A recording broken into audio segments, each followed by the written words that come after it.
of brothers and sisters in Him. For us to be able to serve together under one umbrella. Hallelujah. The first umbrella we have is the Lord Jesus Christ. Before any ministry, our first service is to the kingdom of God. Before the organization where we belong. And like we said yesterday, there's a lot that we'll be doing as a ministry. When we do our 3 months training, it's not sufficient to prepare anyone. That's why you see that we keep doing training, isn't it? Every opportunity we have in our meetings, you see us bringing in other things and talking and making emphasis. Why? Is to equip us, to empower us, so that we can become that quality, like the pastor said yesterday. We are aiming for gold. Hallelujah. Amen. We are aiming for gold. So what we are saying is that we are not talking about already prepared men. Hallelujah. Amen. No. We are talking of God giving us raw materials that we will make to become that gold. Do you understand? God will make you to be what He wants you to be. So we are going to be talking about the effective minister. We want to be effective what? Ministers of the new covenant. Effective ministers. 2 Corinthians 3:6. Somebody please open. Jeremiah 51:20. Colossians 3:23 to 24. Colossians 4:17.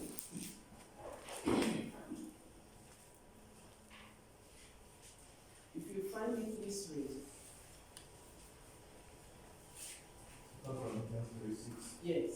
Who also made us sufficient as ministers of the new covenant, not of the letter but of the Spirit. The letter kills, but the Spirit gives life. This was the scripture the Lord gave our director when He called him into ministry. It says He's called him to be a minister of the New Testament. Not just minister that will just teach the word, the letter, but able minister of the gospel that will be in spirit and in power. Precious people, Flockhouse Ministries and our partners, our desire is to raise effective ministers who follow this word. We want to develop and equip and empower ourselves to be these people that the Bible talked about in 2 Corinthians 3:6. Another version says able ministers. Do you understand? Another version uses what? Able ministers. Any other version? Does it say it differently? Sufficient. Because the Lord will want us to be people who are fit for His use. I'm sure you don't want to, even if you're an employer and you employ someone to come and work for you and it's not fit for that task, what are you going to be? What will you do? It's not able, he doesn't have the strength to do what you've called him to do. He doesn't have the capacity to do what you're asking him to do. One, you will be frustrated, and two, you'll be frustrating the person because he cannot meet up with what you're asking. So we want us to know that we are first of all called to be able ministers. And how do we become able ministers? By the grace that God gives us as we teach ourselves the skills for effective ministry, as we develop ourselves in power ministry. Are we together? As we relate with the Holy Ghost. These are all combinations. Minister of the word, in power and in spirit. Why? It says the letter kills. We don't want to kill people more spiritually. We don't want to load them more with knowledge, but we want to liberate them. We want to bring them from where they are to another level of glory. And have this in mind as servants of God, ministers of God, wherever you are sent to. And always pray that you want to be a minister of the new covenant in power and in spirit. And that's very important. Jeremiah 51:20. Jeremiah 51:20. You are my battle axe and sword, says the Lord. With you I will shatter nations and destroy many kingdoms. This is what the Lord is saying about us. He says, you are my battle axe. And I've got an assignment for you. He says, with you, this is what I'm going to achieve. Please see ourselves as the battle axe of God.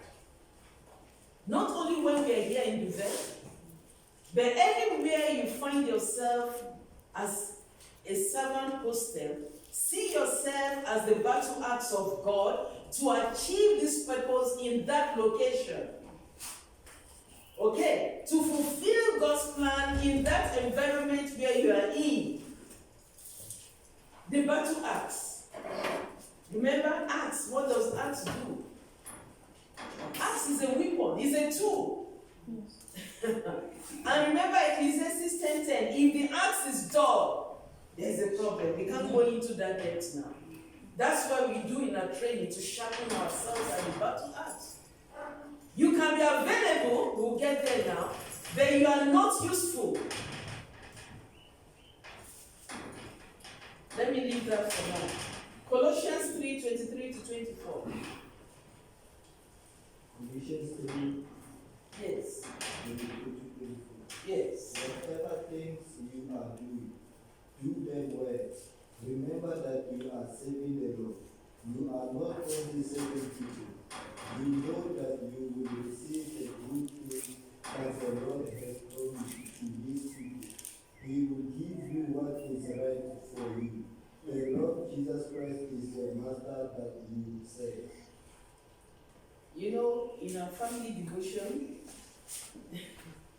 last week, we finished Colossians, we are in 1 Thessalonians now. When we were having the devotion, I came across this, I just highlighted it. It was so strong in my heart. It says that whatsoever you do it with all your heart, as what? Unto the Lord and unto men. We'll still come across this scripture. One of the key for effective ministers is doing things as unto God, not unto your leader. If you only are a very good servant of God because somebody is watching you, because there is a leader, then you are not ready. He says, do it as unto the Lord. Because when it's as unto the Lord is the focus. You, the leader, your leader is not the focus anymore. Do you understand? Your loyalty, your faithfulness, your diligence, your sincerity will be as unto the Lord. This is the right attitude for effective ministers. We'll come across that scripture again. I will talk more.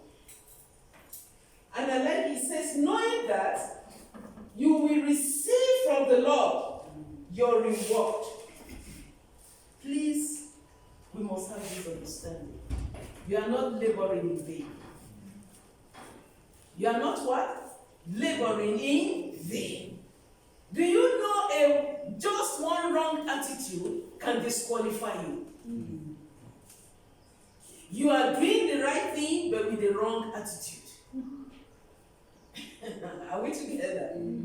I'm doing something but with the wrong heart.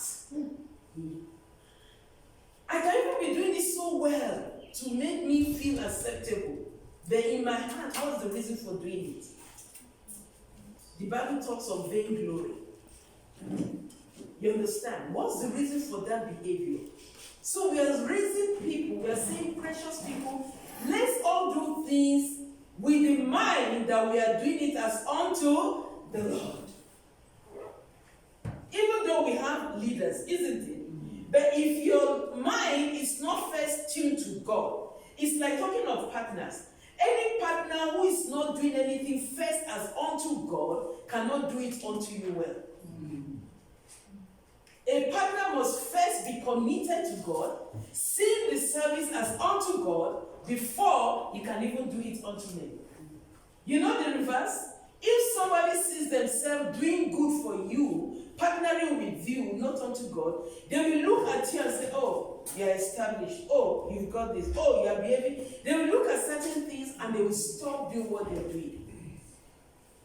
If you, as a servant of God in a ministry like this, you look at those kind of things to begin to serve well, the day your leader does not smile, you will pack up.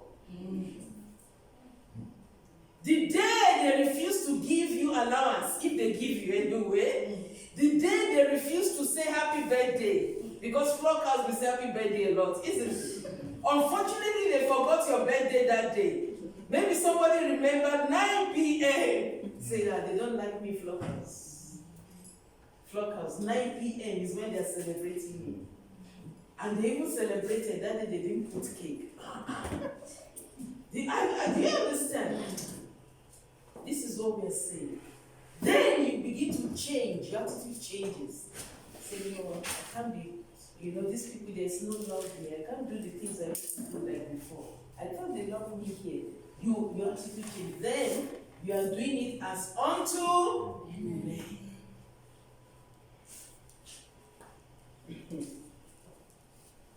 Hallelujah. Amen. Colossians 4:17. And say to Archippus, take heed to the ministry thou hast received in the Lord, thou fulfill it. Paul said, say to who? Archippus. Every one of us, hallelujah, you are known by your name. Did you hear me?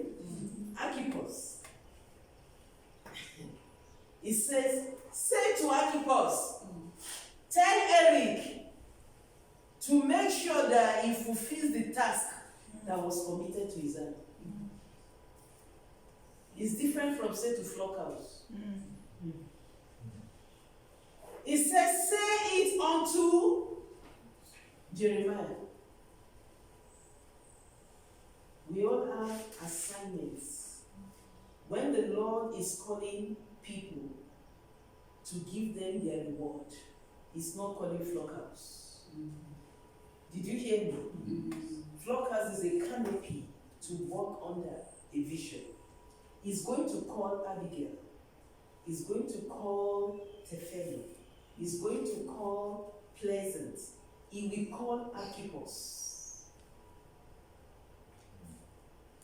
Then when it's time, Archippus, what you were committed to do. I said, that assignment they gave me, why should I be protocol officer when I'm so much anointed?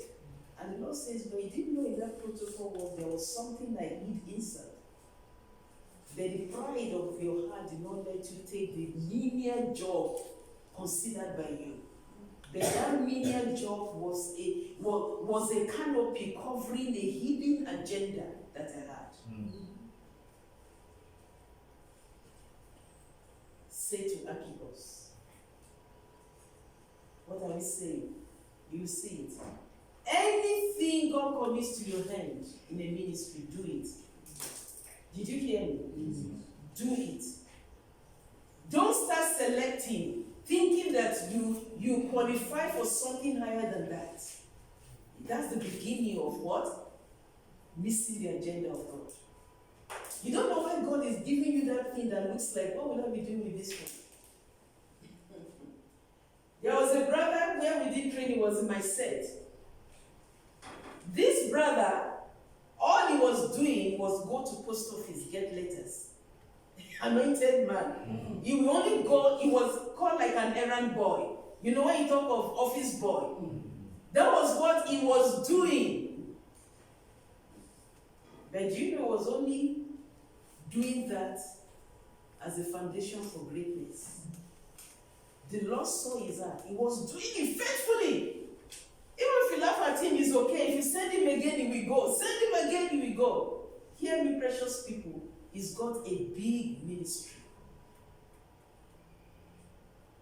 Taking care of many people under him. He called, was it 2 weeks ago? He called my husband. Happy with what he's seeing the Flockhouse is doing on the internet.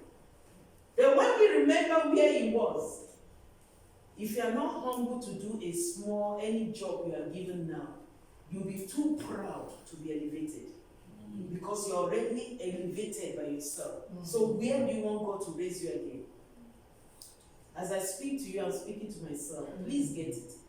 I told the Lord, speak to me first. In all these things, the one that concern me, make sure it's so strong while I'm talking to people. I don't want to miss anything. At the same time, I don't want to spare any word. God wants to speak to us. If I'm too proud and arrogant, I will look down on certain things I'll be asked to do. Because I'm thinking that's the one I should be doing.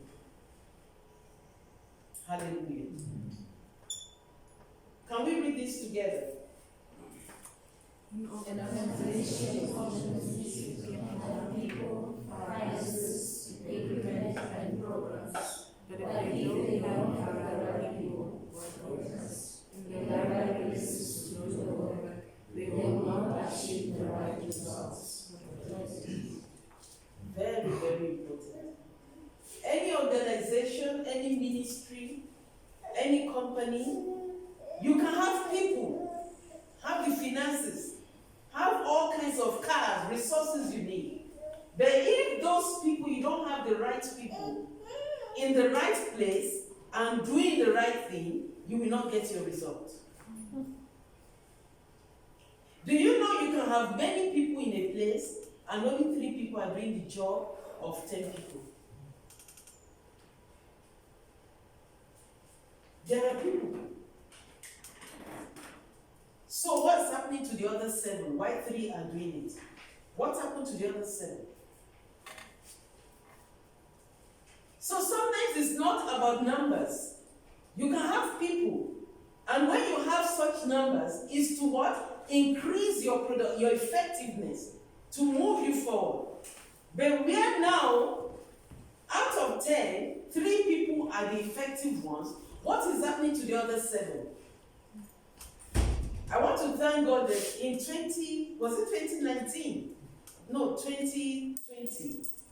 When we were addressing some issues here in our conference last year, by the time we got to 2021, most of our staff changed. People were not showing forth their capacity. Hallelujah. Amen. I thank God for that. Hallelujah. Please clap for yourselves. I tell you, the way people came up, we'll say, wow. Do you see the kind of potentials we've got? And then less stress. But we are saying this, we keep saying it because as new people join us, we must keep repeating and continue to remind ourselves. We are not increasing in number so that we can be redundant. We are not increasing in number so that we can have a name or fame. No. We are increasing in number to be able to take more grants, to do more for the kingdom of God. So people are important, but people should not be redundant. There must be something you are able to do, no matter how small it is. We are not all at the same energy level, not the same, gifts, but whatever your hand finds to do, you have to do it and do it well. Finances can be there, equipment can be there, good programs. But if they don't have those workers in the right places to do the work, you will not achieve the right result. You'll be frustrated. I'm sure you know there are organizations that have got money, isn't it?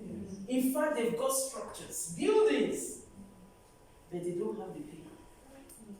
Some have the people, but they can't use them. They've got the people, but they can't use them. There are people that they are stuck in your ministry, in an organization. They will not move, and you can't replace them, and they are occupying space. So you are looking at, I need people who will help me move this thing to the next level. Those ones are not movers. They have come to stay, but they are people. Having the right people is important. Having the right people is important. So that you can get the right result. There are basic facts we want to look at. Number one, God himself is looking for workers. Do you remember Jesus told us? He said we should do what? Pray ye the Lord of the harvest. That he should do what? Send them. Huh? I like that word. Kick out. Another one says what? Compel. Thrust. Throw them out. Push them out. It says, pray ye the Lord of the harvest, that he might what? Send laborers into the vineyard. If Jesus said that himself, do you think you don't need workers? He knew we must pray for them to come. There's no way we can achieve what we are doing. That's why Flockhouse, we don't have enough yet. I hope you know. Already, there's pressure on us as a ministry. But we are managing it because we can't stretch ourselves beyond normal. We are having open doors, Namibia, Mozambique.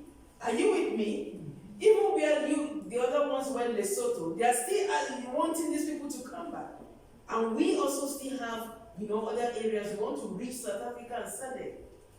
Why? Because they are seeing you. You and I, the quality people. And they are saying, give us these people. Do you think they don't have people? You are from there, you've seen, they have people. But most of the time, these people can have resources, but the people are not doing that thing that will bring the result because they are not well trained for that task. I'm sure some of you can testify. There are certain things that we'll talk about again today that makes you and I different. And we must emphasize that. So, John 15:5, Christ himself talked about this. Somebody open to John chapter 15, verse 5 and 8. John 15:5 and 8. I want quick readers to be opening those scriptures ready. John chapter 15, verse 5. Yes. I am the vine, you are the branches. If you remain in me and I in you, you will bear much fruit. Apart from me, you can do nothing. Verse 8. This is to my Father's glory, that you bear much fruit, showing yourself to be my disciples. I like which version is that, Draper? NIV. I like the way he ended it. He says, it is my desire, my way, that you bear much fruit, showing yourself that you are my disciples. Did you hear that scripture? NIV. One of the signs of a true disciple is what? Fruitfulness. That's what Jesus is telling us. So, we as a ministry, we are looking for, we want to develop ourselves, and as people come in, wherever you are as a leader, do you know that already we've got many potential leaders? Actually, all of us in Flockhouse now. We were talking with my husband the other day. Everyone we see now is a potential leader, both women and men. We can send you anywhere, you will lead a team. Are you with me? And you are a potential leader already, and this is what should be your mindset. You understand? That you have to be productive, you have to be fruitful, and you have to raise other workers, other disciples with the same mindset. You understand, the fellow? As we are raising you as a leader will be raising those who come.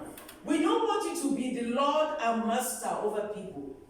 Raise them, develop people, so that they also have that mindset to raise and develop what? Other people. Every organization looks out for resourceful people to achieve their purposes rather than their abilities. Yes, we look out for resourceful people, but at the same time, we look out for raw materials. Are you with me? If you come in just as you are, you will be developed, just like most of us came in, isn't it? You will be developed, trained to become very resourceful. Is that clear? That's the gold and silver that our pastor was talking about. But here comes the problem. I'm sure there's no organization, maybe let me not say I'm sure, maybe there are, please correct me, but I think it's not sensible to have people and liabilities and not resourceful. What will they bring to your organization? Liabilities, what do we mean? They are adding no value to you. They are bringing nothing to you. You are going to be spending on these people and they are doing nothing. There are people who just look for a place to hibernate. I've arrived, thank God. There is accommodation, there is food, there is everything. I don't need to think about anything. But when you give them responsibilities, you actually have to get someone else to do it. So what is their usefulness? That's what we mean by liabilities. They have headache, you treat them, you take them to the hospital. But there's nothing they are going to do. You have to cook for them, you have to do that. We must rise up from the mindset of a liability. That's a dysfunctioning mindset. Are we together? Why? Because you will be there thinking you can do nothing. There's nobody that cannot do anything. Listen, I believe that. There are these people on the internet. There's a lady I've been watching, I tell my husband, Neo Kakachi baby. She's a Botswana married to an American. This lady has her 2 legs amputated. The other person you see is Clemency from Tanzania, or is it Uganda? My goodness, this lady with amputated leg, she has 3 kids, a twin and a boy. What this lady does, she's supposed to be a liability for anybody, but my goodness, this guy is doing exploits. Do you see this guy cleaning her house? Do you see this lady cleaning and cooking? Doing everything a normal person will do. Amputated legs. You and I, we've got our legs. We've got our hands. We've got our mind. Why should I be a liability? Why should you be performing below your capacity? Somebody has no 2 legs, is doing more. You with 2 legs, you are doing less. Please, what's the rationale behind that? How do we explain that? It's our mind. Attitude to change. Hallelujah. Amen. I hope I'm not sounding hard. Nice. I'm sounding nice. Please clap for me. You know what, precious people? The Church of Christ should give the right image of what it is to be effective people. Even if you are not in Flockhouse, you are working in the government place, it's the same attitude. That's the thing that gives the image of Christ we're talking about. So if we come and we don't deal with these things, in fact, this is the reason why people look down on some people. You think, why is it that people are despising me? People are passing me. They've seen you are showing what we call irresponsible behavior. Yeah. Do you remember we said that? There are certain lifestyles we have that makes us look irresponsible. Not because you are, but it's a lifestyle, a wrong attitude. People are a vital, critical part of any organization for the carrying out of its vision as well as its sustainability. Ephesians 4:16. Do you know without you, there's nothing Flockhouse can do right now? That's how important every one of us is in this ministry. If we didn't have offensive, Tubelo, wisdom, who will we send to Philippi in Asia? Who will go? If we didn't have Tefelo, Lefa, our wonderful, beautiful sisters, to go to the mountains, will we be talking of Flockhouse in Lesotho? Are you asking me to go? It's a long time I climb mountain. In fact, when you show me the mountain, I'll first say, please give me some time. Are you with me? It will be, the desire will be in the heart, but the body will not move beyond the level. But now, the vital people, that the Bible says the glory of the youth is in their strength. They go on the mountain, they climb, they go by the river. Sasa, Puseleso, and Mosa. They were by that edge of the water. I was watching them, said, these girls, what is this? They were daring things. That is the stage. Are you with me? That's the age to do it. You are very important. I want to let you know, Flockhouse family, you are very vital. Did you hear me? Peter, 1 Peter, 2 Peter, Itumele, Lerato, Jeremiah, my goodness. Sister Tony, Sister Amanda, who again, top of our kitchen. No. You are just vital. Dineo, I mustn't forget Dineo. I mustn't forget Pastor Abba. Not even my very self who is talking. We are all very significant, I'm telling you. And what is important for every part to be functioning? It brings joy. It gives us strength. Isn't it? So I'm saying you are very important. All this noise we are making, if you are not there, we can't go to Namibia. We can't go to Mozambique. But we are saying we are not enough. And God said in the days of his power, volunteers will come. And this is the time, the days of God's power. We need more people who are willing, who want to volunteer to do what? Angela, I mustn't forget Eric. Where are you people? Malawi is calling. Malawi is calling. Hallelujah. Malawi, here we come. Malawi is calling. Malawi is calling. Very important. Is it me that will go and learn Chechewa? I've not even finished learning Setswana, the language. No, these are the vital people. Without them, we can't talk of Malawi. Can we talk of Malawi? It will just be a desire. But people who are ready and say, we want to go. These people who are working, they left say, we want to go. Hallelujah. Ephesians 4:16. From whom the whole body fitly joined together and compacted by that which every joint supplied, according to the effectual working in the measure of every part, maketh increase of the body unto the edifying of itself In love, yes. So we are all very important, okay? You can be the hand, the leg, but we all are important. But what I'm saying basically is, let every part function. Are we together? Let every part what? Play their role. Wherever you find yourself. Now let's look at certain characteristics of an effective minister. Okay? There are things that we need to look into to help us. What are the qualities that we're talking about? Okay, there are qualities we must look out for. Qualities we must develop. Number one, you cannot do this if you're not born again. It's intentional that I'm talking about it. 1 Corinthians 2:14-16. 1 Corinthians 2:14-16.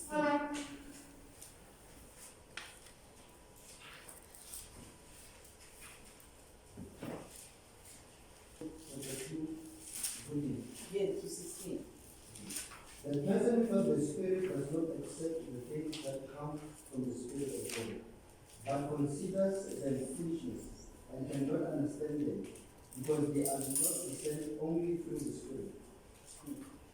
The person with the Spirit makes judgment about all things, but such a person is not subject to many human judgment. For who has known the mind of the Lord, so as to instruct him? But he has the mind of Christ. You know, if you are not born again, if you don't have the Spirit of Christ, it's difficult for you to achieve certain level of exploit. There are certain things we might be talking about. A natural man, it will be difficult for you to comprehend. In fact, you will think, what kind of thing is this? What are they talking about? It's not possible. So the Bible is telling us that someone living entirely on a human level will reject revelations of God's Spirit, for they make no sense to me. That's Passion Translation. It says they made no sense to me. God will be asking you to do something that doesn't look like it's official. You know what? It's normal. It's off the norm. But that might be the key to the exploit and breakthrough in what you're doing. So if you don't have that, you will take things natural. That's why we emphasize the need for the baptism of the Holy Spirit. Because some of us are working as children of God, but we are too natural. Are you with me? We are doing things like natural people. And if you are doing things like a natural person, you are going to be a social worker. Are you with me? When we were having the program in Mabupani, I remember when I was preparing, I told my husband, the Lord told me, be careful. You need to talk about this. That in Flockers, people don't become social workers. Are you getting me? We are spiritual workers doing social work. You know what that means? Because some of us might be okay with activities. You understand? The things we do, we are working. But spiritually, you are not working as a spiritual person. You are going natural, but you are doing activity that looks spiritual. Is it making sense to anyone? Hospitality, anybody can do hospitality. Am I right? Cooking, they can do it. Even teaching, it's not anything unique. Anybody in the world now, they can preach and teach this thing without being born again. But we are saying that you have to be a spirit-filled person. Because there are things that you have to do with spiritual understanding. If you are too natural, in fact, your work will not advance. Because you'll be taking things so official and natural. When the Holy Spirit wants to give you revelation, you will block it because you are used to it like this. Number 2, personal devotional life. This is what we spent in our training to develop. And we can't be developing that in the staff meeting, isn't it? That's what the training school is meant for. Anyone who does not have a consistent, a solid devotional life, you are in for danger. In training, we give you time, have your quiet time, your personal time. Take time to study the word, to pray, whatever you need to do to grow, develop yourself spiritually, to solidify your link with God, your intimate link, relationship with God. We emphasize this so much, but if anybody takes it for granted, it's the beginning of inefficiency. You'll be working, but you are not efficient. Again, you'll be doing it like a social worker. Just be doing the natural things. You cannot separate an effective New Testament worker of God is a person that has a solid, consistent devotional life. You can't remove that. You remove it, you remove your backbone. Without a devotional life, a personal time, intimate relationship with the Lord, you are working as a bent person. You don't have the backbone. You are paralyzed. Please don't play with this. In devotional life, when we talk of your devotional, there are many things that are in that box. That is where somebody understands how to hear God's voice. That is where God can be able to tell someone, stop that, do this. If you don't have these things, how can you be corrected? There are some people, they'll be so stubborn that you cannot change their mind. But when you have such a life, when you go back on your way going, the Holy Spirit is even telling you, do you know you are just being stubborn? Why? Because there is a room for the Holy Spirit that you have left in communion with you. But there are those who will do something wrong, they will still be going on as if there's nothing wrong. They will behave as if nothing is wrong, they are normal. You ask yourself, where is that space where the Holy Spirit is able to say, no, something's not okay here. So we emphasize that in our training, where the Holy Spirit's role is important in our lives. We talk of the word.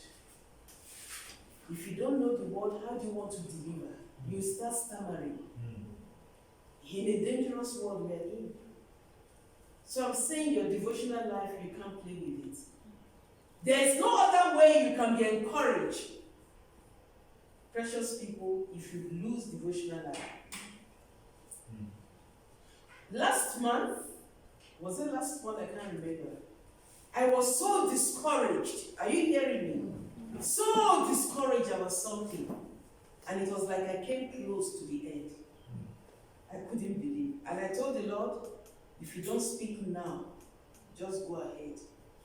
I'm telling you. That morning in our family devotion, we were reading Colossians.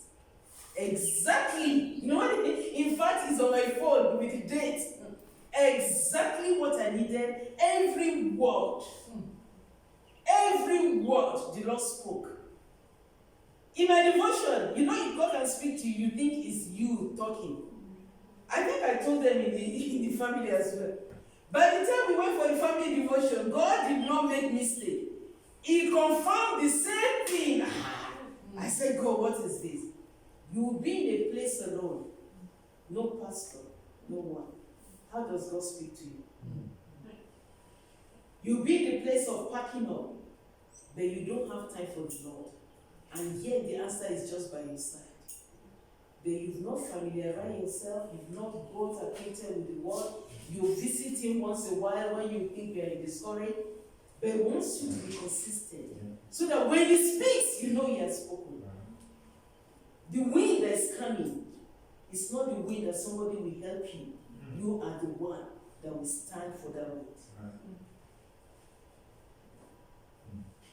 Devotional life, please don't joke with it. You have come to the point where you look for your mother, you will not find. Your father, you will not find.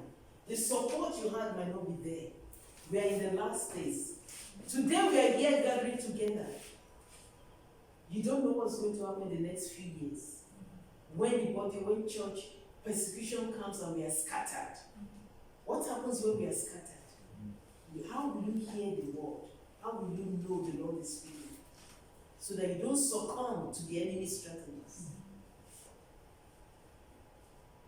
Devotional life. 3, for you to be an effective minister, we started part of it, we talked a little this morning. See it as a call from God. Hallelujah. First of all, one thing that will make you to stand strong in ministry is that seed that is God who has called me. He can use Pastor Wilson to bring me. Are you with me? But first of all, God only used him as a channel. But it is God who has called me. So the first person to begin to talk to is God. When I have a challenge, who do I talk to? When you see your ministry, the organization, or your leader as the one who has called you, you will have many problems. And I want you to understand the precious people. Organization, ministry have their responsibility. But we are teaching you what we are practicing, what we practice. When we were in Botswana, in fact, before Botswana, even Nigeria, the things we faced when we were serving God is enough for you to say, why are you suffering here? Even some of our colleagues said, who sent you here? Why are you in this kind of a place? When we come out with my husband, and then we had Precious and also Nathan. You know when you see red dust, you know dust, red, that's how we get soaked coming into town. To my mother's my mother will tell, what do you call them? The house, please take them home. Because it was a shame. Let them go and bath. If you are not sure of this call, you can't go far. Please, I'm going to emphasize that. Are you sure of this call of God upon your life? encourage you, motivate you, no problem. That is God's way of doing things. But now that you have come, it's like you being born by your parents, you can't find them. Say, where are my parents? But now you are alive. This is not your mother, your father. You are already born. Why are you born? What's the purpose? You've answered the call. See it as a call from God. So that was what we have to tell ourselves. But still is a continuous thing. You understand? Challenges come and shake that conviction. I told you, okay, there are times I say it in the teaching. I was pregnant was it our first pregnancy? I can't even remember. Either that one or Precious. It was the first one. And in my devotion, I started reading 1 Peter and 2 Peter. And first of all, Corinthians, before I went to Peter. And each time God speaks, you just highlight those things. I didn't know it was an appointed time. Not too far. This day I was sick, and where we were walking, like we said, you get up to 20-something rivers. It's here. To get to where we're staying, we will cross not small rivers, big rivers. I'm not talking of the ones we covered. No. Real rivers now. To get to where we're staying. That was in the forest area. Now, that same day, the motorcyclist man that carried me, we climbed the hill to go, and it was a rocky one. From the hill, we somersaulted. He flew into the bush. I flew into my husband's hand. And I was pregnant. He was there because if it's somebody else, maybe we would have been going. But he was there when we were climbing the hill, and I fell into his hand. Then I was not big like this. I was big small, but not like this. Are you hearing? Are you hearing? Are you getting what I'm saying? Yes, ma'am. I fell into his hand. That was the beginning of trials for me not to return to that work. I didn't know what was ahead, and we continued. Rough road, mud, rivers, pregnant. We got to a place, no house, nothing, only farmers were passing. And both of us were thirsty. And there was no water. It was a dirty spring water, this flowing one, but not clean, muddy. And I told the man, I'm very thirsty. He said, but you can't drink. I said, I have to drink it. And I took a little, I drank. We continued. A man saw two of us, and he just offered us this bitter cassava. I don't know what they call it. Like, cassava, the bitter one, they call it somewhere in the north. He just offered us. Naturally, I won't eat it. We ate it nicely. We continued. Then we got to a place. Now we're more close to the first town. And the motorcycle just threw us into the bush. Naturally, I'm afraid of snakes. I hate bush. Now he threw me into the bush. The man went into the bush. I entered right into the bush. The mud, my own dress. You know what I said? Right there, I said, it is finished. I'm telling you, I told myself, it is finished. I'm no longer going back to that place. And immediately, the scripture started flowing. Though you were thrown up and down, you refused to give up. And that was the scripture. And I was really thrown up. But I was giving up, and the Lord brought the word. Precious people, the call from God, no option. Because that's where your life is linked. And that's where your blessings and your reward. You might face challenges, ask Him to help you through. We continue like that. Hallelujah. Call from God. The last example on that with my husband in Botswana. People were supporting us, a few people. Then our leader at that time will not send us the money. And we are having problem with our children's school, Nathan and Precious. They gave us a letter that they will take us to the lawyer or whatever, because we couldn't pay school fees. Now we are not happy with our leaders. And I say, why would they not, the ministry not be supporting us? Please hear me, precious people. You must understand the organization you are working with. I will come there as well. We started feeling, why would they not support us? Even the support they are giving is not sufficient. We pay for rent, our children in school, so many things. Then the people giving us money, then our leader did not send the money. What is this? I think we were in his office when the Lord now said, who called you? He said, after we grumbled and murmured and complained, we did it. The Lord now asked, who called you? We ask God to forgive us. He called us. We're only walking in this ministry. The focus should be God. Say, Lord, forgive us. After that, breakthrough came. When we let go our time to expectation from our leaders, breakthrough started. Somebody came and slotted money under the first check. Is it check? It was a check of the highest money we had under our door. We were not in the house. Our friends from Canada sent dollars. From there, furniture was flooding our house. We were giving pastors. Cars was flooding. Houses. You refuse to focus on God. You limit your blessings. You are complaining. You are frustrating the road which God wants to bless you. Take your eyes away. I'm not saying Flockers has no responsibility. Please, we are giving you the keys that have helped us. That's why we give you our life examples. Are you getting it? We were complaining and said, no. By the time even our leaders saw it, they said, wow, you people are established. And we have not gone far. We didn't beg for it. God was flooding us with these things. Who called you? Are you ready for the times of challenges? Are you ready to stay in the place of the valley before you climb the mountain? The pastor was saying, was it yesterday? Some of us want quickly the mindset of ministry. Your mindset is to make it quickly. You're already thinking of office, thinking of car, thinking of a flat, thinking of this. You have already gone with your expectation without even following the Lord on the path of greatness.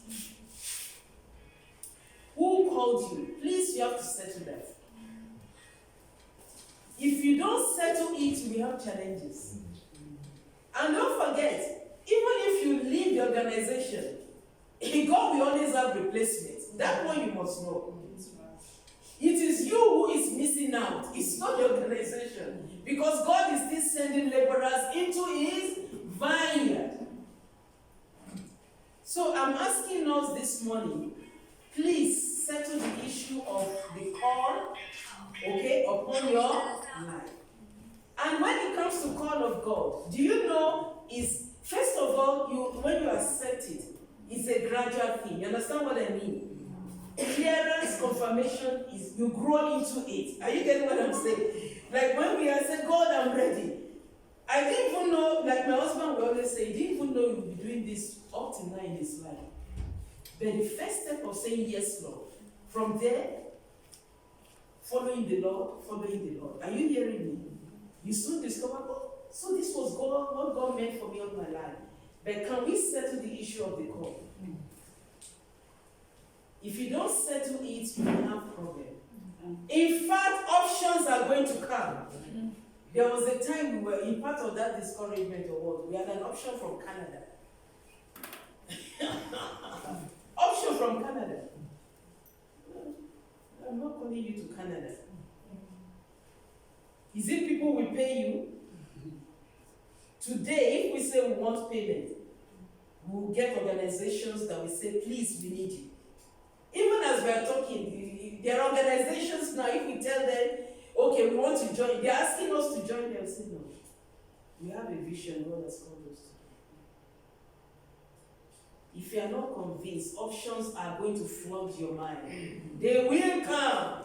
Please don't think please, there's nothing like I'm buying options. Which option? You can't buy, they will come. You know why they must come? They are the test to prove your genuineness in that call. They must come. And I pray they come.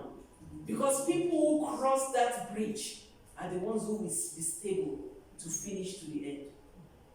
Not those that, hey, I'm not sure. Hey, today, yes, tomorrow, no. Please face it.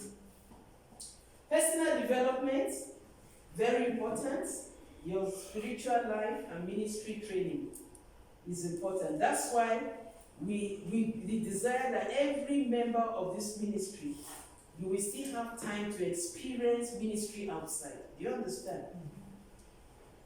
Like those who went to the Cape now. You went, you are having Cape life, isn't it? You went to the beach. I think you should be the one that will go to the mountain now. Are we ready, wisdom? Amen. Are we ready? We are. Are we ready? Because experience is so good. Are you getting what I'm saying? If you have only one-sided experience, sometimes you'll be speaking overboard on one side. But when you have the balance, you know. It doesn't mean forever you'll be among the shepherds. But that experience, I'm sure we'll have time to hear from these people what that experience meant to them. So it's good that every staff that we have opportunity to go to the field. Those who went to the jungle, who went to the shepherds, can have opportunity to have city ministry as well. Because God can call you to both city life and rural area. It can be anything. Number 5, I love this as well. Have a heart of ownership for the work. What we want is that every staff in Flockhouse own it. Who said this? Take Flockhouse as your own. Hello, Jerry. You are a shareholder in Flockhouse. Everybody say I'm a shareholder. Every one of us is a shareholder in Flockhouse. You are. Why will you not own Flockhouse?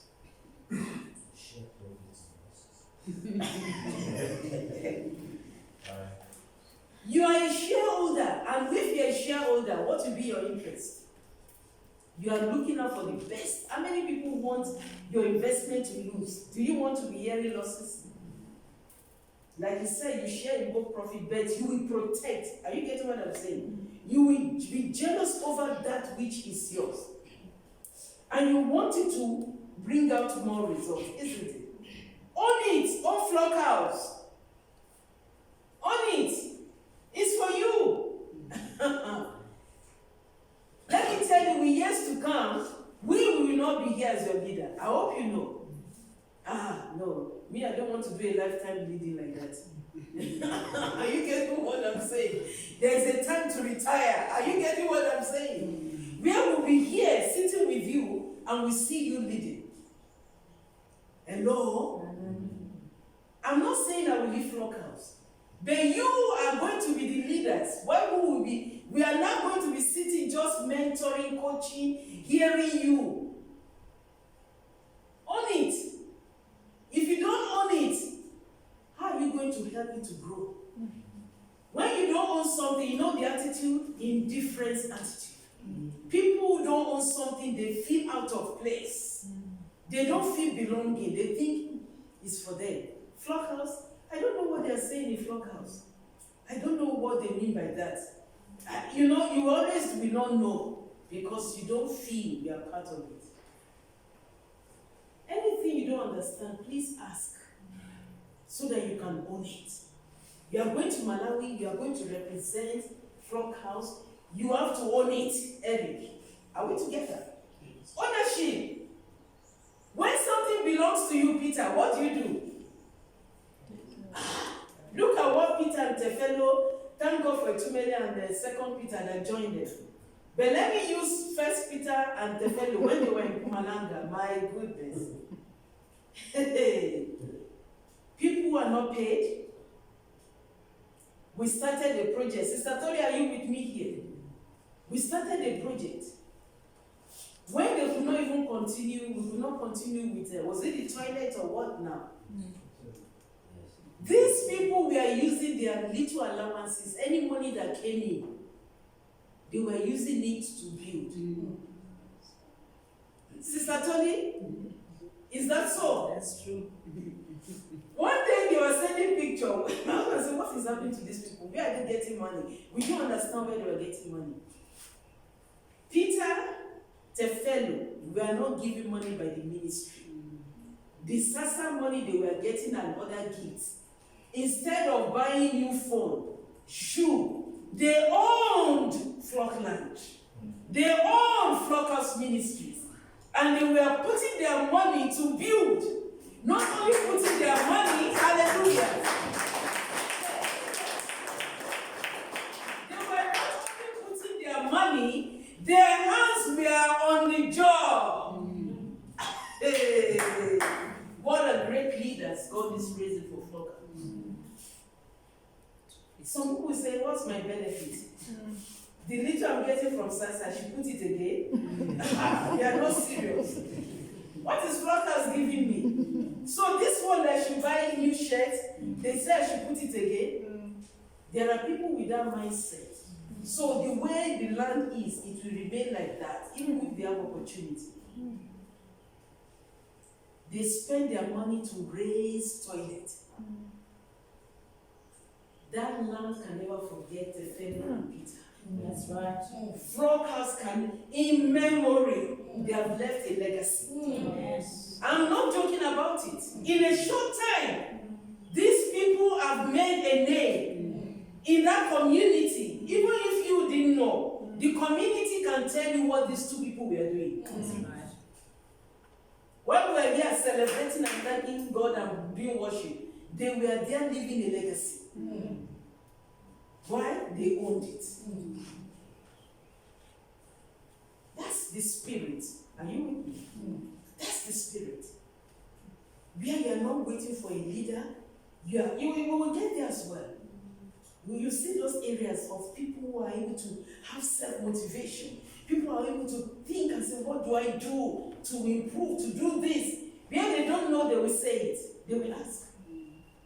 That's the spirit that will take us far. Are we ready for that? To own the work? You're a shareholder. Dinero. Yes. You do training like this is your life. When you have options, you'll be doing it halfway. And I tell you, God even talks of half-hearted people. You know those people, he said, those are the people that don't please him. He talked of a king. King who now? Bible, walking Bibles, Amaziah. He said he did it not with all his heart. And that did not please God. They are doing it. You don't need it. Next year, I won't be here. I won't be here. So you just do small, yana thing. Small. When they even ask you what you are doing, you'll be talking as if you are doing something big. There's something small. And do you think it's the organization or ministry that's not happy? God is seeing that heart attitude we talked about in the beginning. And what will be on the record? I am the one who owns the work. I only brought you through this ministry or these people. Your attitude went to me, not to them. And the attitude you have given me is half-hearted and it's not pleasing to me. Let's own it. Hallelujah. Amen. Own it. You are in Cape Town. How did you do your work in Cape Town? You understand? Own it. Do it without supervision. Do it as unto the Lord. This is, I'm telling you, oh my goodness. Oh, there's so much I can tell you today. Please, when we give you our example, I don't know why God allows that, but it's for a purpose. Do you know we're doing so many things with our finances? The ministry we are working with then, the same way we are working now, is a faith organization. There was no money. First is a call from God, and everybody is a volunteer. We all believe this is what God wants us to do, and we trust God. That's the spirit of ownership. It's me. Don't do it with the mind that there is an organization that will send you end of month allowance. Do it that you are the one doing ministry. How do you raise money for your work? How do you support your family? That mindset should be from the beginning. Do you know we got people to work with us? And no, before that, the person who was leading disappeared.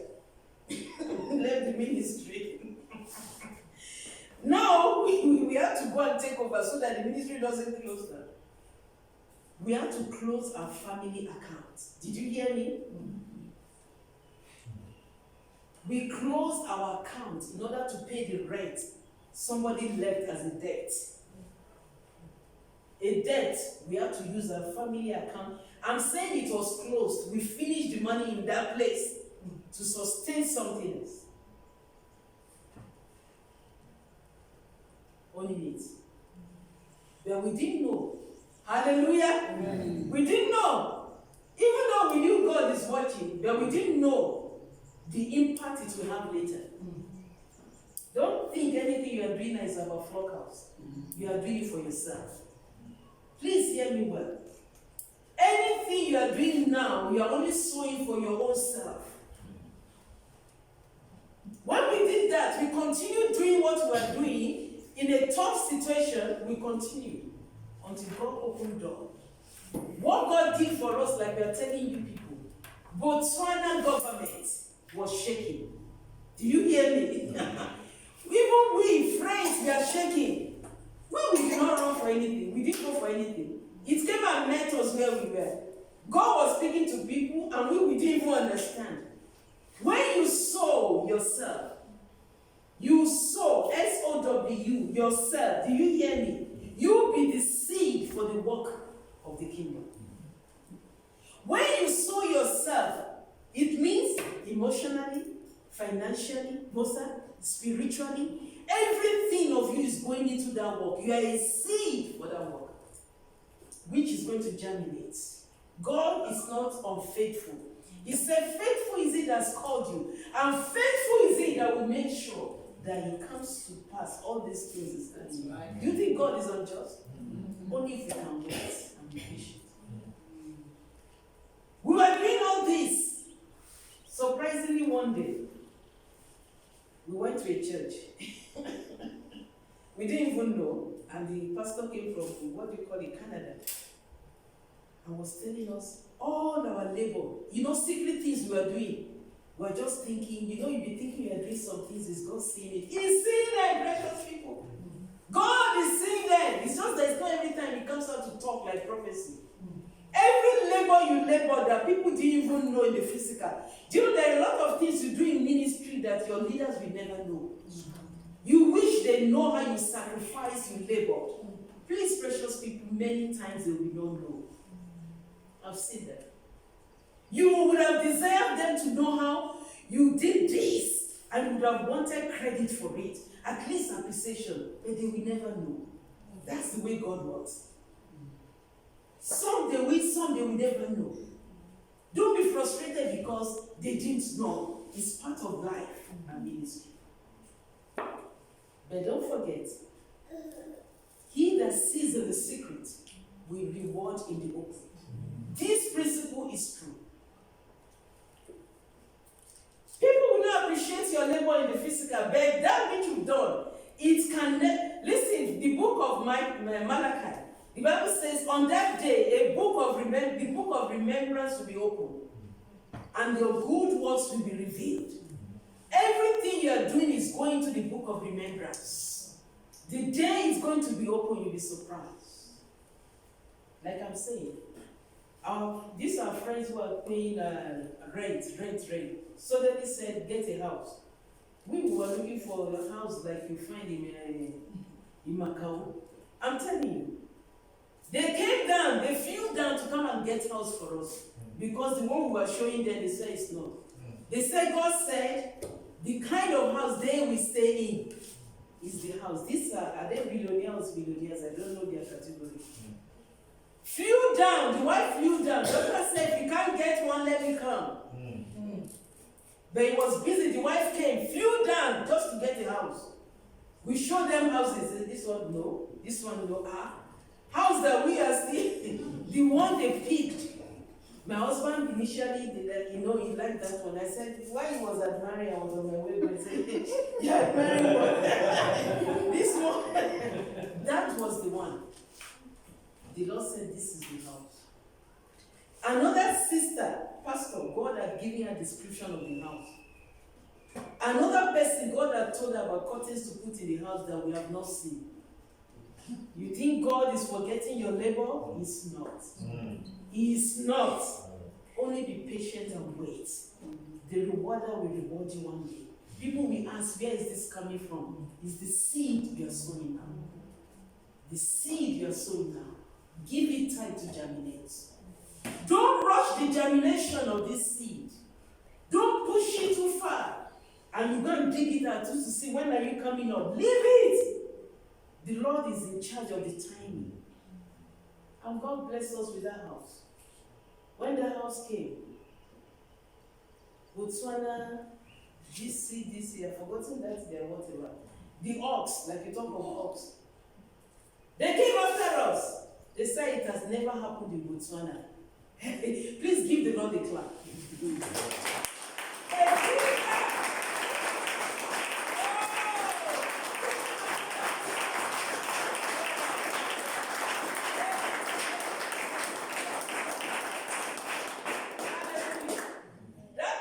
Just gave now, so shall it be for that one God wants to do in Flockhouse. Amen. That property, it will shake the people. Amen. He did it for us, it was in the past. He shook them. He's about to shake again. Amen. He's about to shake again. Amen. And he will shake. Amen. He will shake. Amen. And they will say, who is this? Where did this come from? The Lord will do it again. Amen.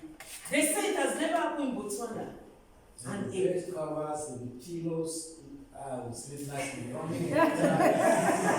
Yes, it will be like you are renting a place they remove pillows, no pillows.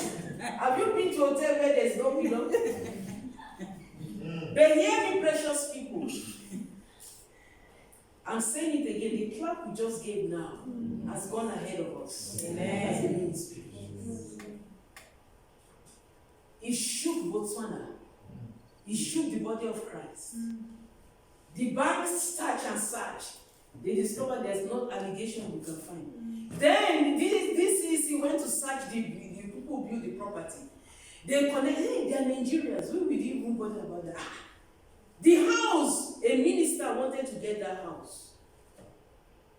This house was stopped in process in the bank. Have you heard of that? 70% in process. And the people came, they said they are missionaries. And they are paying cash. Hey! That money is coming for Flockhouse. Cash! Cash! Cash! It will shake again. I'm telling you. Cash, it was paid with top up. Again, not from our own money, it was a gift. And so shall the gift come for Flockhouse. Amen. It will be a gift. Amen. It will be a gift because we have no 10,000 in the account to buy the house. It can't even buy no cuckoo. What am I saying? The Lord brought it. And the only thing this CEC, the odds could say, they said, yeah, this can only be God. They said it has never happened. Do you know what happened that day? They started giving us their contact. It's like, okay, if God is with you like this, please, we need you. The Lord will do it for you. Amen. Only if you are patient. Only if you wait. Only if you focus on Him as the one who has called you. He will surely reward you. On the work, do it as unto Him. Do it as unto Him. Number 6, very important. Understand the ministry that you are working with. Understand the vision of Flockhouse. Understand our mission, our doctrines, our principles, and our practices.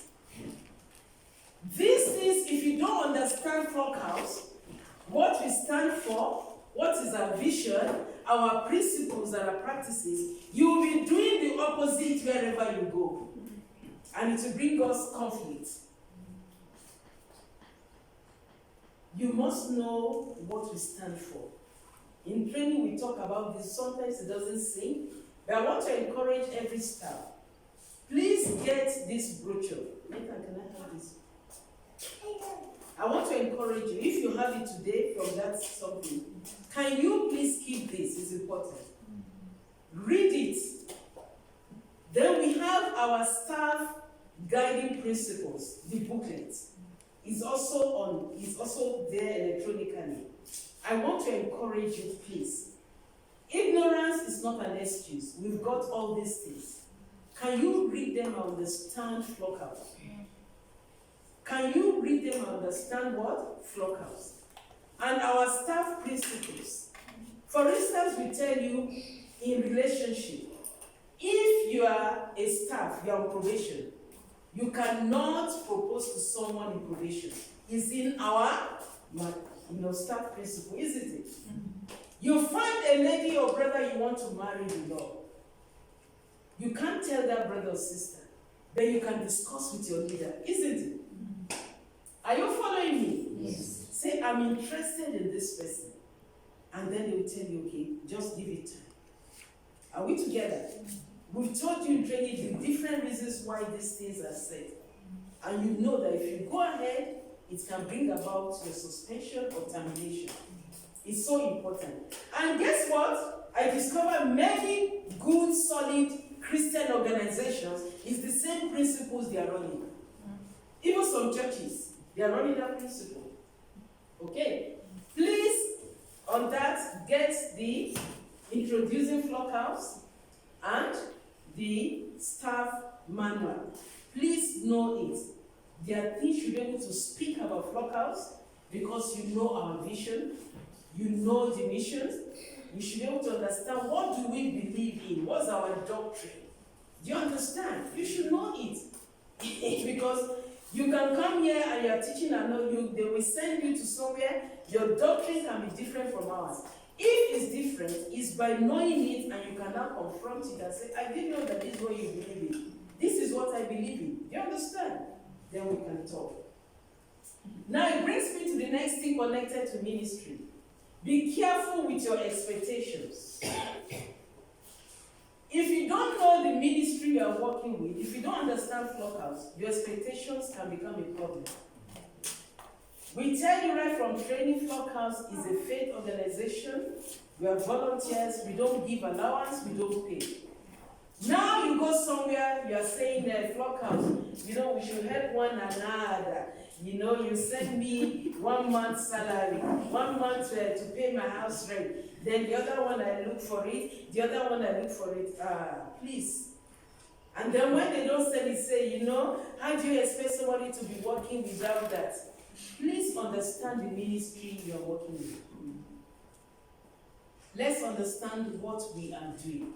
Flockhouse, again, is a faith-based organization. It's an organization of volunteers who believe in the vision and in the mission, and who believe God has called them to serve Him in that. We don't have a job, we don't have a company, we don't have an investment where we are getting the money every month. But Flockhouse, trust the Lord, okay, as we pray to move the hands of people, to move the hearts of friends, partners, organizations and churches to support us. Are we together? And that's how it has been. Like we tell you, my husband and myself, for over 30 years, this is the way we have lived. Who would have stayed in a house of over 1 million, close to 2 million, without allowance? Can I ask you? Only the Lord. Our children went to one of the best schools. How did we pay? By faith. This is the lifestyle.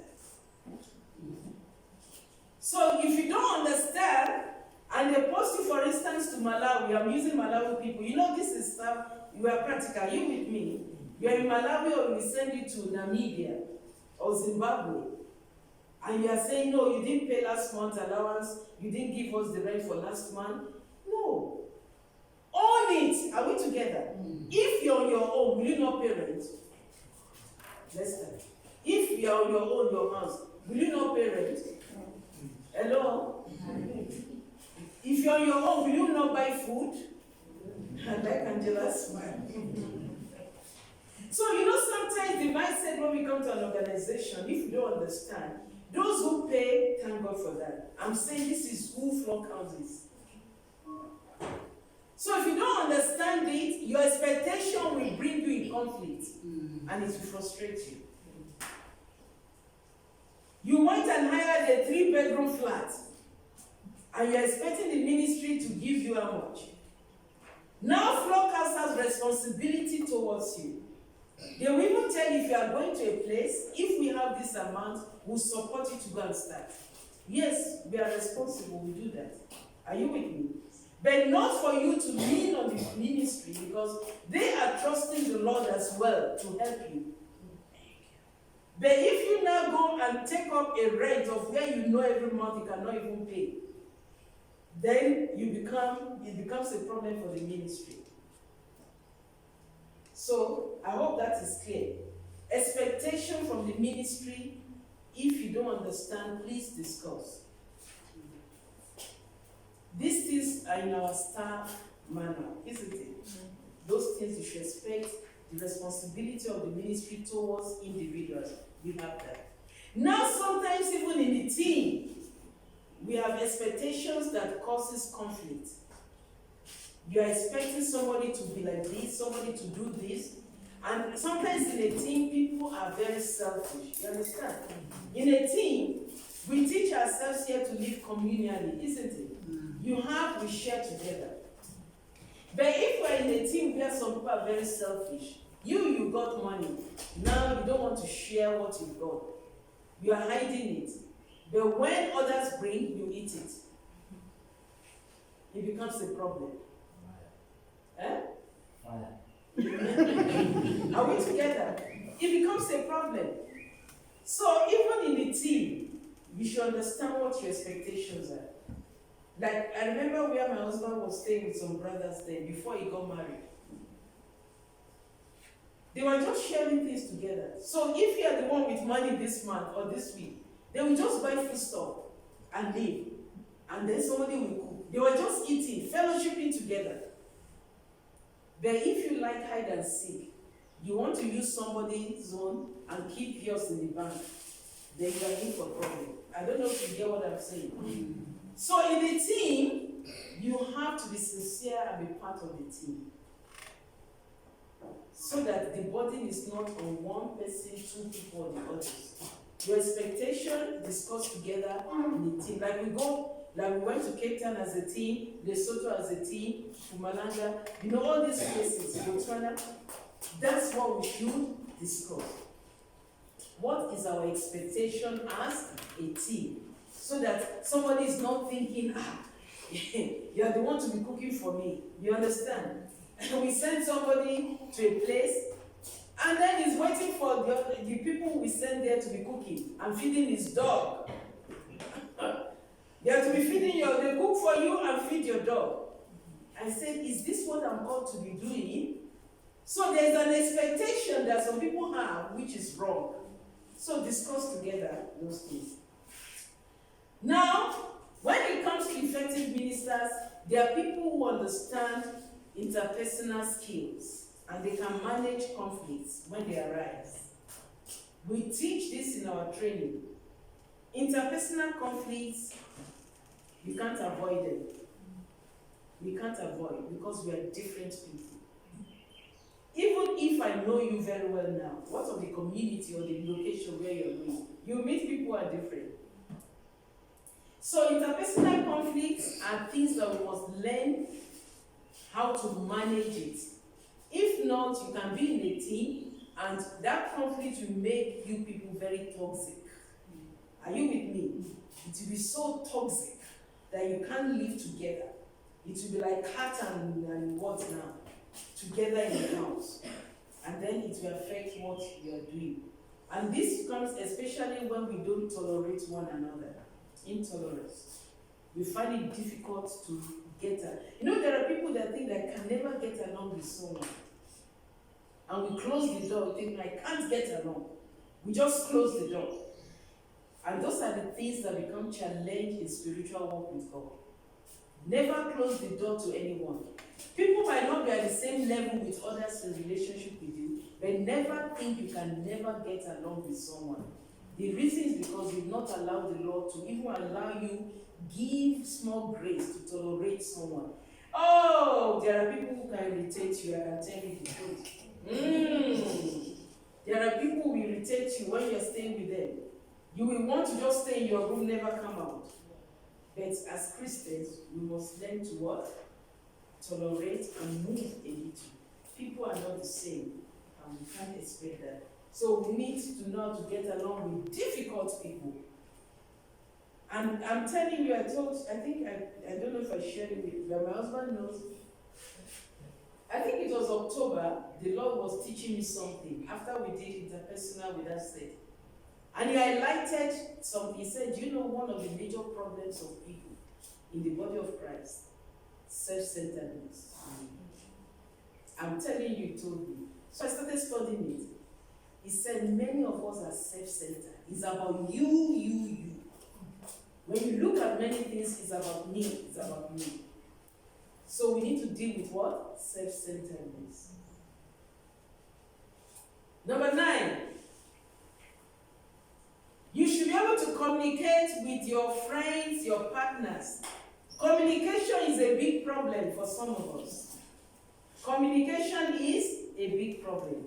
Why will you be in a team and your team members don't know what you are going through?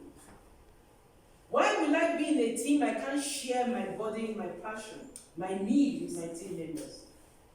Why will you be in the ministry you are not communicating with the right channel in the ministry? This we have said before, that if you are in the field, you must talk to this person. If you are coming back from the field, talk to this person. Did we discuss that? Hello? You know I'm speaking, eh? I'm speaking and I need nice water. Where is Jerry now? We need to respond in this. Okay, where is Jerry? They ran to no water for me. Eric. Not be effective now.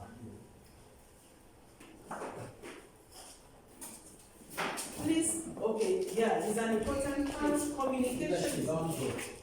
They want to help me, I need water. 2 people is so important. 2 of them must get because of water. Communication. We need to address this because, precious people, our foundation is important. Do you understand? Anything we are doing now is so important as our foundation because you are the one who will continue and transfer it to the others coming.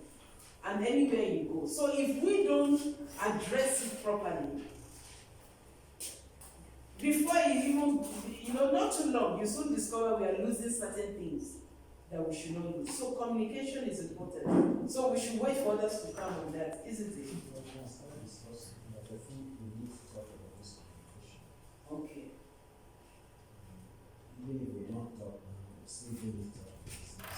Okay, so let me just continue now. So we are saying that some of us, for instance, when I talk of partners, if there's anybody who has given you 50 rand, 200, 1,000, have you sent appreciation to them? Have you contacted them? Are you communicating, letting them know what you are doing? How do we raise support if we don't follow up? Brief people what you are doing. Are we together? It's what we are doing that people will see, oh, this is what you are doing. They can pray along with you, and when they remember you, they can send something. But some of us, somebody sent you money once, that was the end. You didn't even send them a message, how are you doing? How is your family and whatever. Communication. Now, since we'll talk about it, I'm just going to be brief. When it comes to team members, especially in a team, you as a leader, I think I'll still come to the issue of leadership.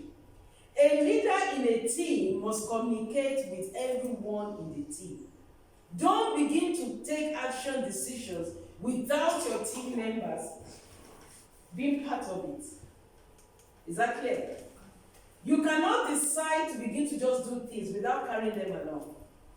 Neither should you as a team member decide, okay, because you are there as a team. Any vision you have, share with your leader and the team members.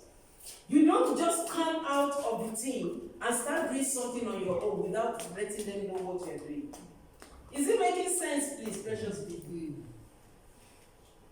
No, we don't divide our team. But we allow you to have vision, ideas. Are you getting it? But communicate it with the right channel and the people. Carry people along. Some of us have problem of individualism, which I'm going to address. You want to do things alone. You just want, it's you that will shine alone. You feel some people will slow you down or they will not understand. Please, let's do something that we carry others along. The ministry, we've said it, how often you should be communicating with the ministry what you're doing, especially now, it's more important because we are now registered with Sister Amanda. We are registered with what? NPO. NPO is what? Do you know NPO? Sister Amanda, NPO is non-profit organization. NPO, everybody say NPO. Not only NPO, very soon, SARS, what do you call that one? PDO. She's more in charge. Now we have to be updating everything. Are you following me, precious people? What you are doing in your area, you need to begin to send those information. How often you send them, those are things that they will, we send it, but they will emphasize it later. Because if we do not, get feedback, Sasa, are you recording all that is happening in the meeting? When did you supposed to start writing? Not this one. In business, okay. Let me not forget. I was going to suggest while you are writing, also do. I will tell you something. I will tell you. Okay, remind me what I said. I will tell you. Okay. Something. Tell you something. Yes, I'll tell her something. That beautiful lady. So what I'm saying is that communication with the ministry is very, very important. Your silence means you are doing nothing. Did you hear me? Your silence means you are doing nothing. But when you give feedback, it means you are doing something. Even if it's the same thing you are doing, then you are still what? Doing something. Okay? Adjustability. How did you fare when you went to where you went? How are you able to adjust? Every one of us should be ready to make adjustments. This is part of our assessment. We talk about adjustment. Meeting different people. Are we together? Different culture, dressing. These are the things that Paul says that I become all things for all men that might be able to what? Reach out, preach the gospel. So let's have this mindset as well. Is that clear? Be ready to make adjustment. Even if I go to Canada, I must adjust. When it's too cold, there are certain things they do in Canada, you have to adjust because of the weather. You went to Lesotho. What was the adjustment? You were wearing boots, and then what was that thing? Looking like shepherds, those clothes. Can you imagine you saying, no. Me, I'm used to suit. No. The way I dress my nice skirt and blouse. When our ladies were going, they asked them to bring wrapper. What was that thing? A wrapper. Why? Because they are going to reach the people there, and they need to become like the people in order to reach the people. They are back now, they put on their high heels and but there they were wearing boots, isn't it? Because the culture, the environment, that's what we're saying. Please, Flockhouse people, I'm saying this is important. Where God is taking us tomorrow, we don't know. If you want to insist on being who you are, not making adjustment, you will have challenges. Be ready to make what? Adjustments. Because that will help you to survive wherever you go. Self-motivation. We need to be self-what? Motivated. Carry out your task, even if you are not motivated. Please, don't wait for any inspiration. Holy Spirit has not revealed to me. Don't wait for the revelation. That assignment does not need revelation, first of all. It's an assignment given to you officially. Please do it. You know, some people know how to leave responsibility to the Holy Spirit.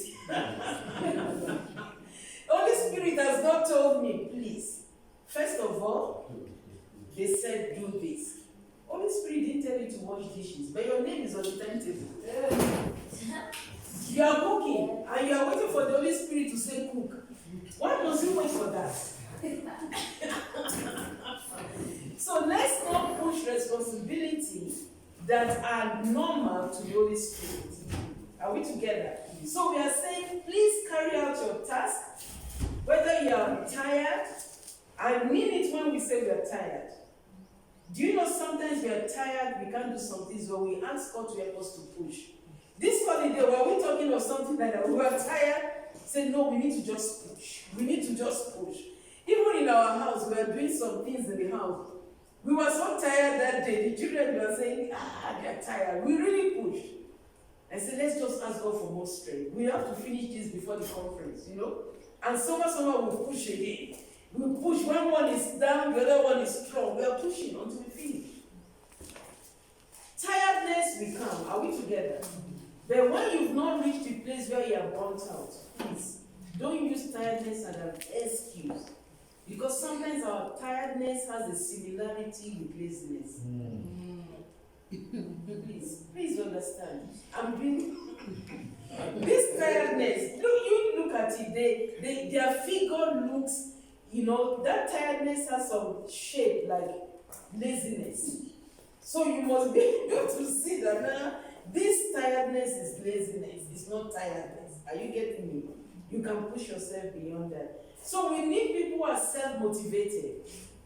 Do you know what it is for you that every time they come to ask you to charge you up to do your work? Are you getting it? When we say self-motivated, we need people who know what they should do. We don't need all the time say, have you cleaned here?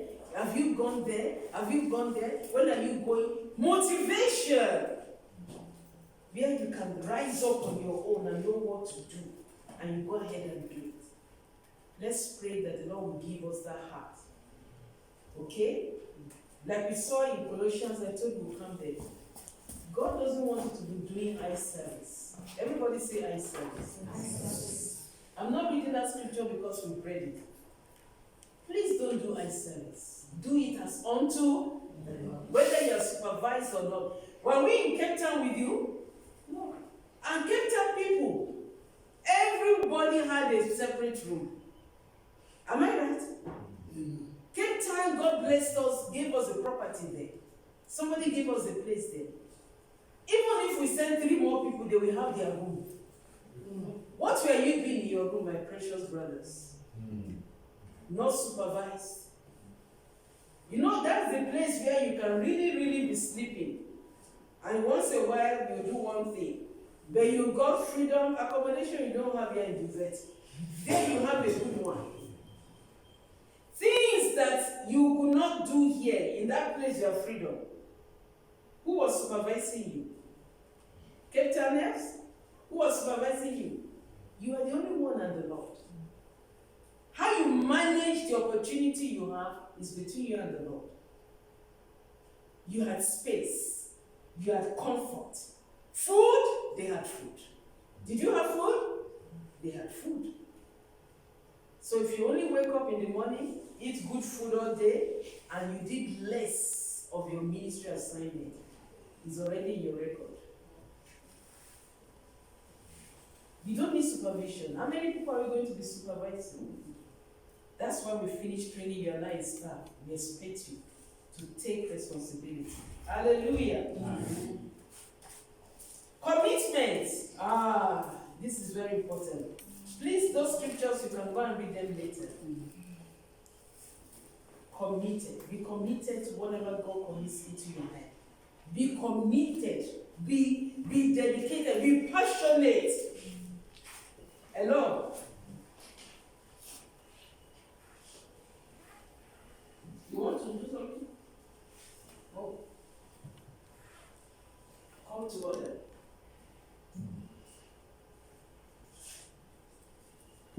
Are we together? Yes.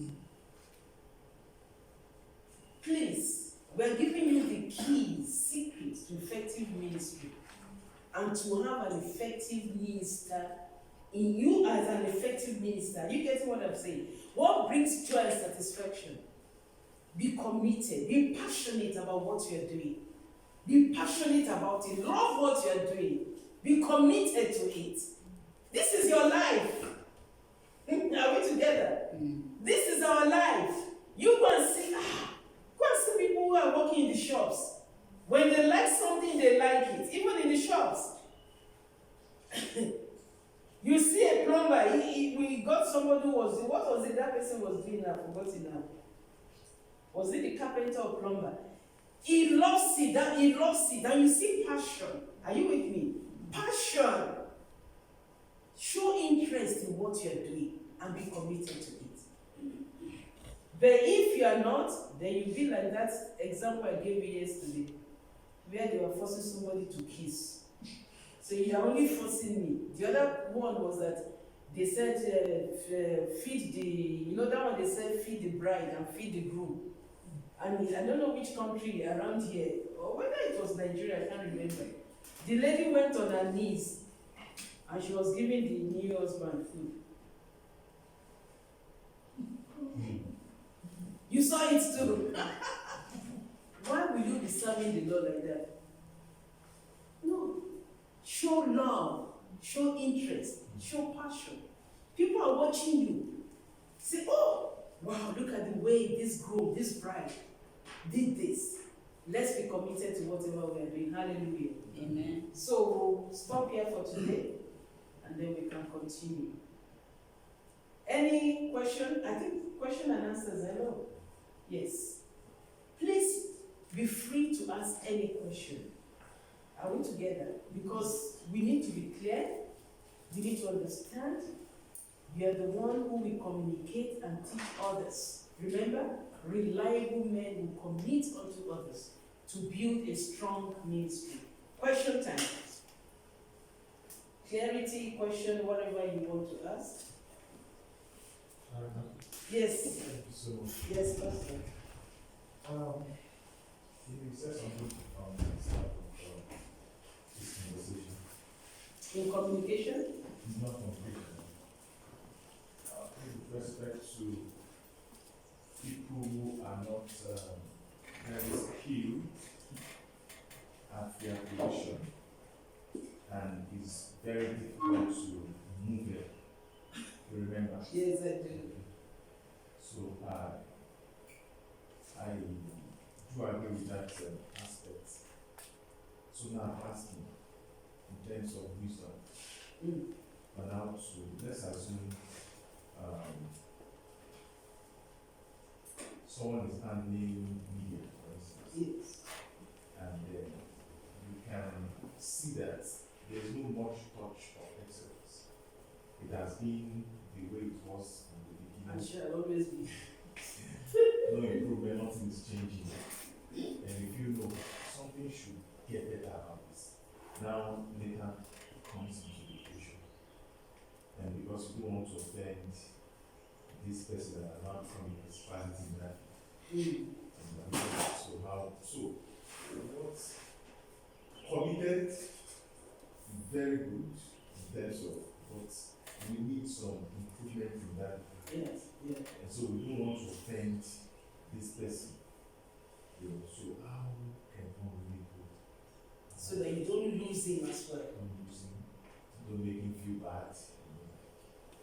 And but we need to move that. No, you need to move. I will give you a practical example close to that. We had a gardener. This gardener is committed, is always there, you can trust him. But we're not getting the service. He was not doing what we wanted. And each time my husband wanted to dismiss, I said, "Oh, he's a nice man. Just leave him as long as he's there." Then we discovered that the other day he didn't know we were around. So we came, my husband went and sat at the lapa. For a long time, he was just moving around one spot.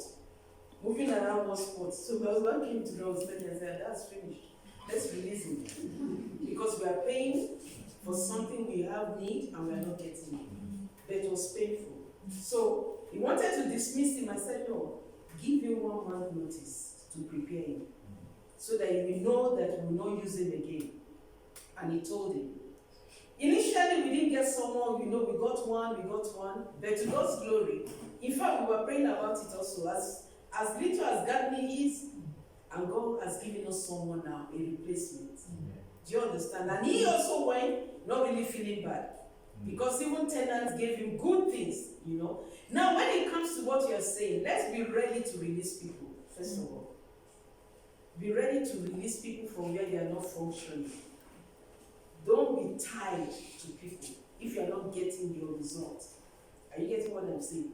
I will allow them to speak, but I'm just saying that man is there, but you are not getting what you want. First of all, you pray, but try to talk with him. But be ready to know that one way or the other you may offend him, and be prepared for that. Okay? To gain or to lose, be prepared for that. But to move forward, you need a replacement. But see which other area you can put in that is good at. Do you understand? And let him be part of it so you don't lose him. But peradventure, if he's so offended and packs up, please say a goodbye. Never think that saying goodbye is wrong. If people feel they should go, maybe it's time off for them, let them go. Replacement will always come. It might take time. Do you understand? But anything you can do to keep him and give him option where he can function, because you need to develop that. We have even, okay, let me go. Maybe you want to say. There are areas that we've seen, even in our ministry, where some people can occupy, but we see that some things are not working well. So gradually we are praying, even at times we wanted to take steps. We will tell ourselves, hold on, just wait, just wait, just wait. And before we realize it, something happens, and God shoots somebody from one place and creates the same, the vacuum for you to replace. Sometimes you might need to wait. Are you getting what I'm saying? As you are praying, God will just create something to release this person so you can, So maybe we need more patience. Do you understand? More patience. But if you get an auxiliary person who will be helping you on that, meantime, do you understand? But ask the Lord. Honestly, prayer works. I'm telling you with the gardener, prayer works. Just take it to God. God, I need a replacement. This is what we need. We need wisdom how to handle this person so that we can have the right person. You see how God will work things out and He will create it for you.